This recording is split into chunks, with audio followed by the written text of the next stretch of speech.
Hi, my name is Brandon, and I'm an alcoholic and addict in recovery, and I've been reading from Recovery 2.0 by Tommy Rosen. And in today's video, I'm going to start reading about some of the tenets of his Recovery 2.0 program. Tommy has a foundation in the 12 steps and believes that the 12 steps is a great foundation for recovery. But he found that when he hit his bottom in recovery, when he was still actively in what he calls the addiction frequency, had been involved in gambling, was still smoking cigarettes and engaging in other addictive behaviors, he really found that he needed to do some things that aren't mentioned in the 12 steps in order to move on to the next phase of his recovery. And that's what makes up the Recovery 2.0 program. To start, I'm going to read something that he writes about letting go of your addiction story and really working to find your true identity. I feel like this is an important part of the foundational aspect of Recovery 2.0 because it highlights the importance of continuous evolution and personal growth. Earlier in this book, I presented the concept of the addiction story, that illusory narrative that convinces you of the need for an addictive substance or behavior in order to navigate life successfully. You must release your addiction story if you are ever to recover because it is not based in truth. In active addiction, you've lost your true identity. Without this, you cannot move forward because it is impossible to continue to evolve if you are living in a lie. The universe is not so much interested in your personal comfort, but it is very interested in your personal growth. I am convinced that personal growth is the foundation for successful living in recovery.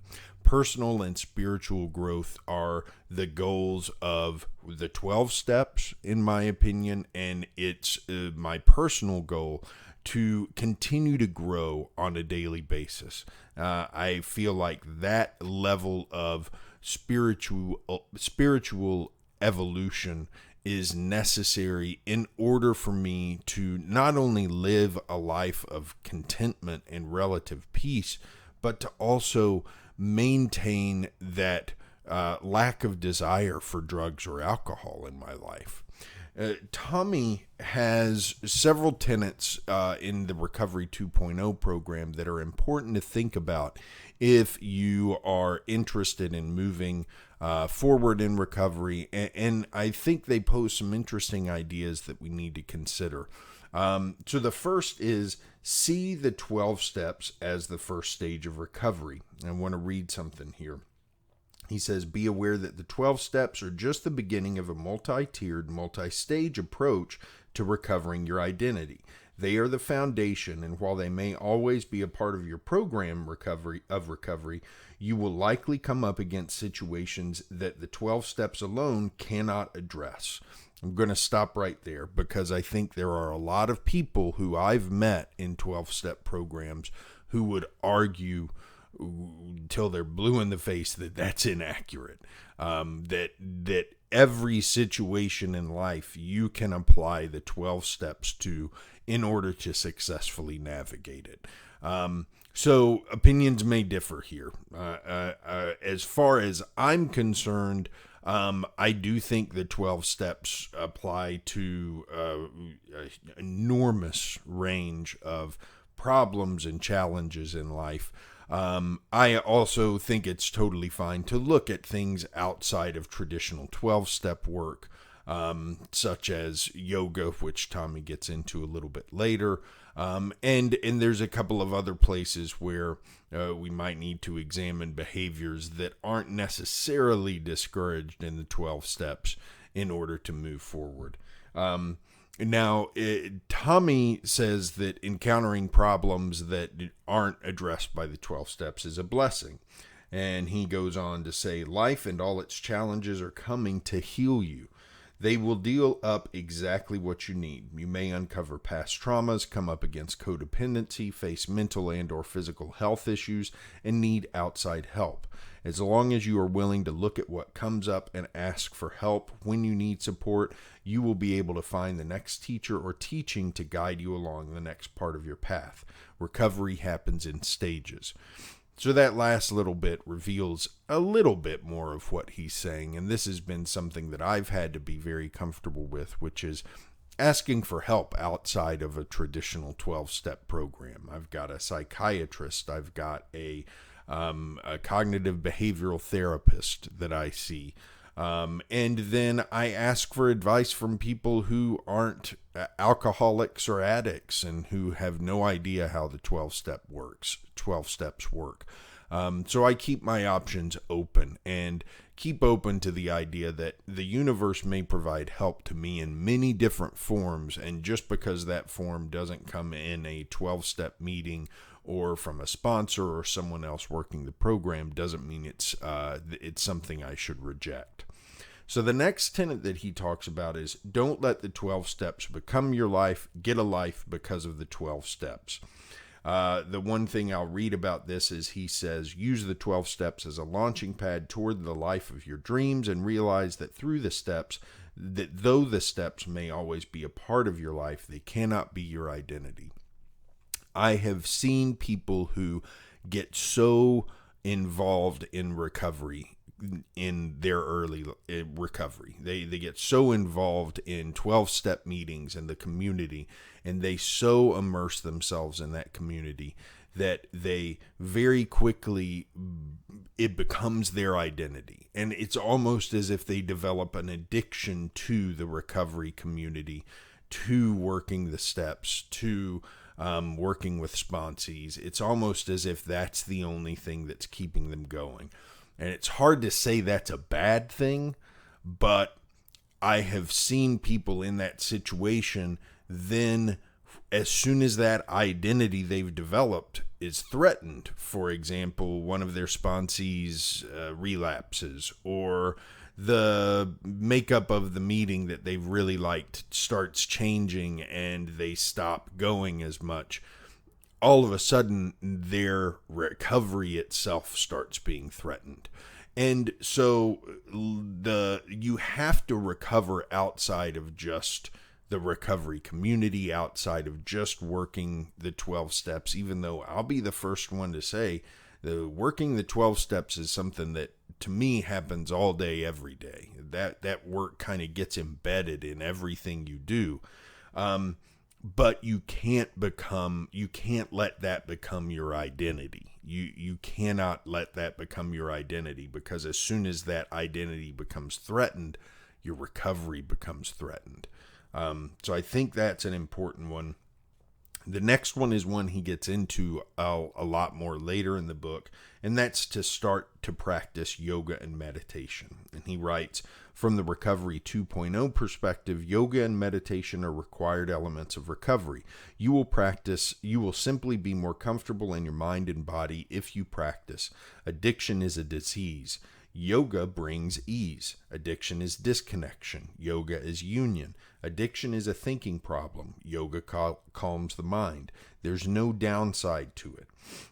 This is purely a short and long-term gain proposition. So I do not practice yoga. I have tried yoga many times in the past, and I love it. I need to incorporate it more into my life. I need to stop making excuses and find 15 minutes a day to practice some. I need to go to some classes and learn more about it. So that's something I need to do. I like that suggestion because I do feel like that even in my addiction, when I was practicing yoga, it brought a quality of calm and it brought a mind-body connection that I was unable to find anywhere else. There's something special happens when you're really doing yoga, really paying attention to your body, and when you have somebody knowledgeable walking you through it. The last one that I'll bring up today, and then I'll cover more tomorrow, is the last tenet of Recovery 2.0 is quit smoking cigarettes and mind the caffeine. A lot of people are going to shake their heads at this, because if you've ever been to a 12-step meeting, you know that cigarettes and coffee are a big part of the addict experience. So I am very fortunate that I quit smoking cigarettes before I stopped drinking or smoking pot. And so I have not had a cigarette for now almost 8 years. Wow. And I was a 2-pack a day smoker. I loved cigarettes. And so I understand the difficulty with stopping nicotine. But the fact here is the fact is that if you are working a program of recovery and you are still addicted to nicotine, you are still in what Tommy calls the frequency of addiction. It's certainly not as socially or mentally damaging, and it's certainly less harmful in immediate ways than being an alcoholic or an addict of other drugs.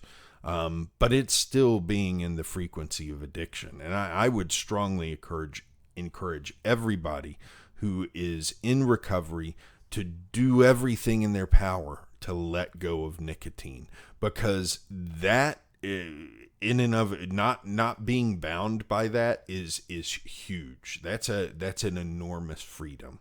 And even with caffeine, early in my recovery, I'm a huge coffee drinker, and early in my recovery, I found myself getting to the point of being addicted in a very uncomfortable way to coffee, where I would drink so much I'd actually get uncomfortable. And I still will drink more than I really should. And so that's something that I have to work on. Again, these things aren't things that we can necessarily do right off the bat. Some people might be able to, but for me, I've had to work at this, and I've had to really set priorities to, okay, what am I going to work on improving next? What am I really going to focus on now? And so I'm not bringing any of this up to say that this is stuff that people should start the second that they decide they want to get sober. And for Tommy, he didn't really start focusing on a lot of this stuff until he was 12, 13 years into sobriety. So I'm bringing these things to the forefront, not to say that if you aren't doing these things, you're doing something wrong. Far from it, because some of these things I'm not doing either. But these are the kind of things we have to consider as we look at, okay, how does my spiritual evolution track over time? What does my lifetime of spiritual evolution look like?